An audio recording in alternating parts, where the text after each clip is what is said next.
Eva, who had the guy's face on the other wall, who was like the one of the three artists. He painted just around the corner. Originally, the front of this house was they had a mural sponsored by Coca-Cola, who had this brief genius idea that if they painted murals all around the city, maybe people would like them more.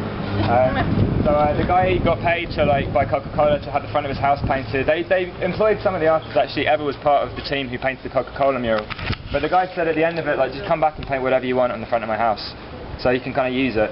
The guy just liked the idea of having art there to replace the Coca-Cola thing. So at the end of it, it's another thing that I quite like, is the fact that people knock on doors and say, can I paint here? And they give people an extraordinary amount of freedom. This isn't necessarily the sort of the first design you choose to have on the outside of your house. It's sort of like slightly surreal.